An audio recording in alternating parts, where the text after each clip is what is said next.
שלום לכם צופים יקרים, אתם איתנו בתוכנית מעצבים תרבות, התוכנית שמביאה לכם את האמנים המדוברים ביותר של השנים האחרונות בארץ. כל יום שני ב7 בערב, אני רן כהן, ואיתי באולפן היום הסופר המפורסם דניאל בר-און. שלום לך. אהלן. אתה חיברת את הספר צופן מיכאלנג'לו, שאנחנו כבר נדבר עליו, רב המכר. אז קודם כל שלום לך, מה שלומך? בסדר גמור. איך עבר היום? בסדר גמור. אז לפני שנדבר על הספר, בואו ככה נכיר אותך. תספר לי איזה ספרים היית קורא כשהיית צעיר יותר. קודם כל, כמו הספר שלי, אני מחובר לז'אנר הזה של המותחנים, של ספרות בלשית בכללי. בעיקר אני אוהב את הסופרים כמו אגתה קריסטי, שכתבה את מיס מרפל, שקראתי והתענגתי מכל רגע. אומברטו אקו, שכתב את ספרו האלמותי, שם הוורד. איירה לוין, שכתב את ספרו שהפך להיות סרט שכולם מכירים, תינוקה של רוזמרי.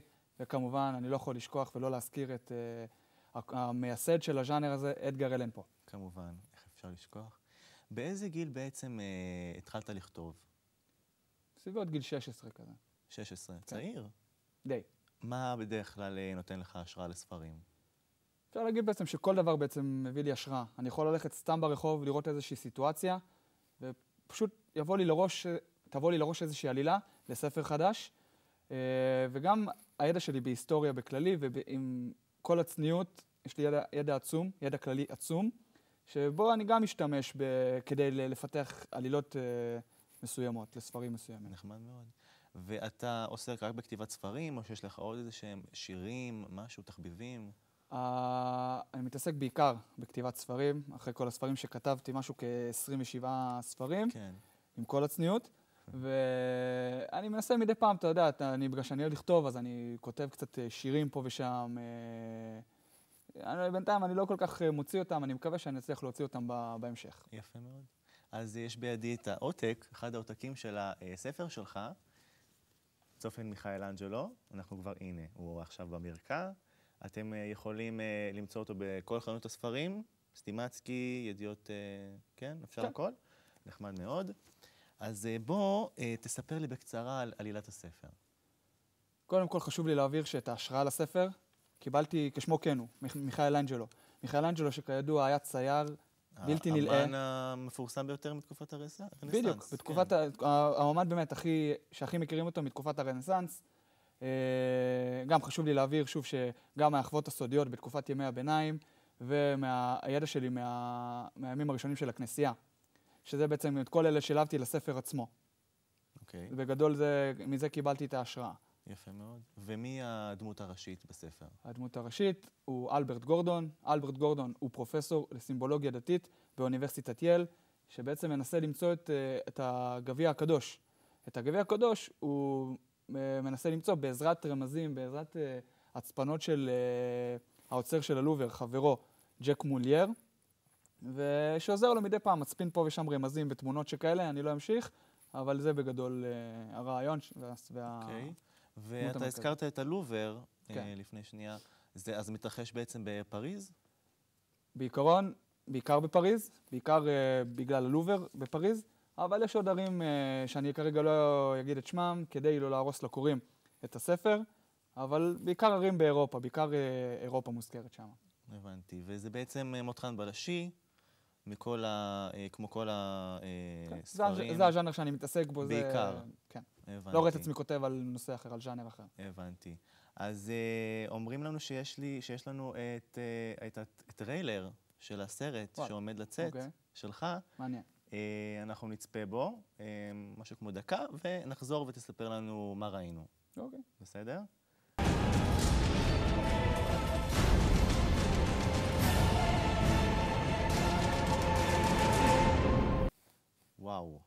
וואו. זה נראה סרט על רמה ממש. קודם כל, ברשותך ערן, אני רוצה מאוד להתלהב על זה שתום הנקס הופיע בסרט שלי. תום הנקס. זה שחקן ברמה כזאת, שגם מגיל קטן אני אוהב אותו, וזה באמת כבוד וכבוד עצום בשבילי. איך לא? כן, ואם אני יכול לדבר קצת על הטריילר, רואים שם את כל הסמלים האלה, שהם סמלים פגניים ומכל מיני דתות שכאלה שהם כביכול משמשים כרמזים. לגיבור, לאלברט גורדון, כדי להגיע לגביע הקדוש, שוב בעזרת ג'ק מולייר, כמו שאמרתי, וזה באמת בנגיעות, כמובן טריילר ככה אמור להיות. אבל זה נראה מאוד מעניין. זה נראה מאוד מעניין. זה מעניין מאוד. אני מניח שאני גם אלך לצפות בו. כדאי לך. אני אלך. אז תשמע, אני ראיתי הרבה בתוך הסרטון הזה, שימוש בהרבה, לקחת מכל מיני דתות, לא רק מהיהדות ומהנצרות, לקחת גם כל מיני, מהאסלאם יכול להיות, ראינו משהו? לקחתי מהאסלאם, לקחתי מכל מיני כתות פגניות. כן, כתות, בעיקר כתות. כן, סמלים. ראיתי כוכב מחומה שמשתמשים בו לכל מיני ריטואלים וטקסים. כל זה היה מיועד גם בשביל הסרט וגם בשביל הסרט, שכל בן אדם מדת כזו או אחרת יוכל להתחבר בגלל הסמל, בשביל לראות מה הוא אומר, למה הוא שמה. וכן, אז פשוט לקחתי מכל דת ומכל זה שוב, כדי ליצור את העלילה הזאת. וכמה היית מעורב בעצם בהפקה עצמה של הסרט? ההפקה עצמה של הסרט. אני מניח שהתלווית איתם לכל הצילומים. כן, כמובן, אני זה שכתבתי את הספר. מי שביים זה אלו האחים כהן יותר נכון, שזה בכלל מרשים. אוקיי. וכן, אני פשוט הייתי שם מאחורה, כאילו, אתה יודע, עם מדי פעם תיקונים כאלה ואחרים על הסיפור עצמו. כן, הרי אתה כתבת אותו. כן, חשוב, אתה יודע, בכל זאת זה יכול לפגוע, וגם בדרך כלל אומרים שאנשים סרט שמבוסס על ספר, הוא מוריד מהספר, מהאיכות של הספר. נכון. אז היה חשוב שאני אהיה שם, ולפי מה שראיתי, לפי העריכה הסופית, אני מאמין שהוא לא הרס. יפה מאוד. ההפך הוא הנכון. יפה מאוד. אז איתנו בעצם באולפן אורחת נוספת, תום גרשמן, שהיא סטודנטית למשחק בבית הספר בית צבי, והיא תקריא לנו קטע מאוד דרמטי מתוך הספר שלך, ואנחנו כבר נעבור אליה.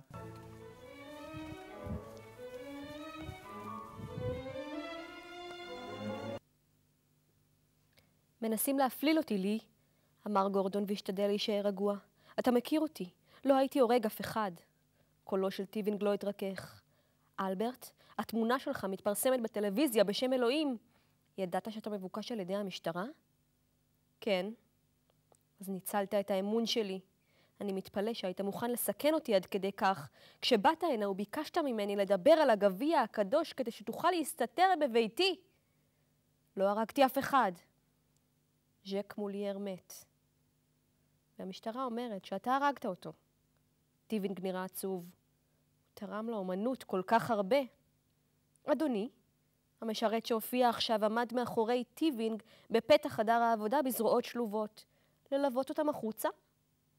תרשה לי, טיבינג חצה את החדר בצליעה, פתח מערכת של דלתות זכוכית רחבות הפונות על מדשאה צדדית ואמר, מצאו בבקשה את המכונית שלכם והסתלקו. סופי לא זזה ממקומה. יש לנו מידע על אבן הרשע. אבן הרשע של המסדר. טיבינג הסתכל עליה כמה שטויות ואמר בלעג, מזימה נואשת. אלברט יודע כמה חיפשתי אותה. היא אומרת את האמת, אמר גורדון. לכן באנו אליך הלילה, לדבר איתך על אבן הרשע. בשלב זה התערב המשרת. צאו! או שאני קורא למשטרה. כן, אז תודה רבה לך, תום, על הקריאה הענוגה. מאוד נעמת לנו, אנחנו מקווים שתצליחי. ודניאל, הקטע שהיא קראה לנו, לא נשמע לך קצת מוכר? גם יכול שאני טועה? נשמע לך מוכר? כן. קצת מוזרה השאלה, אבל אני יכול להבין, כי אתה יודע, בכל זאת הז'אנר הזה, הז'אנר של המותחנים, יש בו הרבה סופרים, הרבה מאוד סופרים, שאתה יודע שבסופו של דבר כולם פועלים באותה דרך, באותו שביל, כדי להגיע באמת לקטרזיס של הספר, ואני יכול להבין את הבלבול שלך, אין שום סיבה אחרת, שזה נשמע לך מוכר. טוב, בסדר, אז אנחנו נמשיך. הקטע שבעצם תום קרא לנו היה מאוד יפה, והוא מדבר בעצם על הקטע, אם אני זוכר נכון, שהגיבורים של הספר הגיעו אוקיי, אני רואה שיש לנו פה עדכון.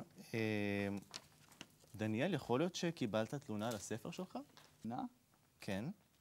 זה מה שכתוב לי פה? קיבלתי תלונה? ממש לא. על מה אני צריך לקבל תלונה? אני לא יודע. על הספר? על הספר שאומרים שהעתקת. תנו לי להיכנס, אל תעצרו אותי, אל תעצרו אותי. אל תעצרו אותי. אתה סליחה. גנב, אדוני. אתה גנב. מי אתה בכלל? רגע, אתה הבן אדם לא הזה הוא הסופר המפורסם מי זה?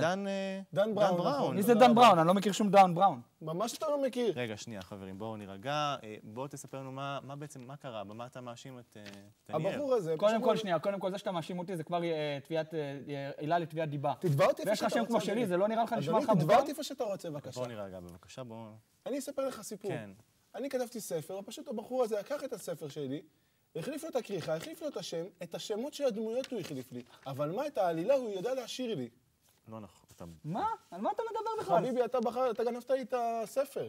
מתי כתבת את הספר שלך? הספר שלי, כתבתי לו בשנת 2000, רגע, והוצאתי שנייה, אותו אני באוגוסט מבקש, 2003. סליחה, עם כל הכבוד. כבר תוכנית, הפיל את עצמו, הוא כבר הפיל את תוכנית, עצמו. את שלי כתבתי ב-2001, נראה לך הגיוני? אני הגנב פה? אדוני, דניאל, אני הגנב בבקשה, פה? דניאל, בבקשה, בואו נראה. די, יש לנו פה מספיק. תוכנית, מספיק, יש לי הוכחות. יש לי הוכחות שיוכיחו את זה. איזה הוכחות אוקיי. כבר יש לך? יש לי הוכחות, יש לי רגע, סרטון עם מצלמה. שנייה, מודיעים לי שיש לנו סרטון מצלמת אבטחה שלך, דניאל, מחליף עטיפה לספר. לא היה ולא נברא. מה? הנה, אפשר לראות? אנחנו רואים את זה.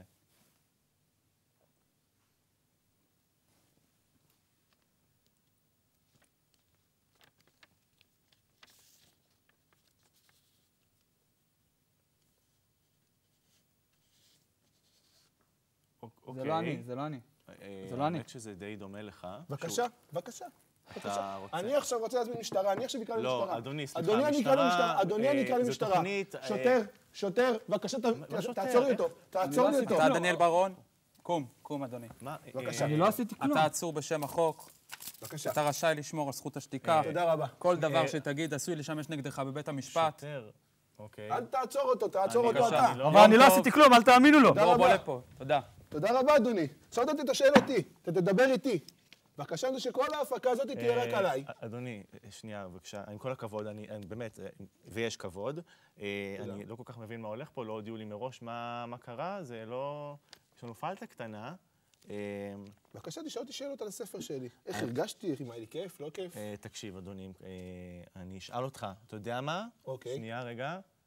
מוסרים לי באוזניה שהתוכנית הבאה תהיה מוקדשת רק לך. אוקיי, תודה רבה. על הטעות שלנו. תודה רבה, אבל זה רק עליי. אנחנו גם מצטערים מכל צוות ההפקה על העוגמת נפש תודה רבה. שקרתה לך. ואין מה לעשות, צופים יקרים, עם כל הכבוד אנחנו חייבים לסיים את השידור. תודה. צופים יקרים, אנחנו מאוד מתנצלים על כל מה שקרה, על כל מה ש... גם לך, אנחנו מבקשים סליחה. ואין מה לעשות, טעויות קורות, ואנחנו למדנו לקח מאוד חשוב היום, לא לגנוב. אז תודה שהייתם איתנו, ולהתראות בשבוע הבא.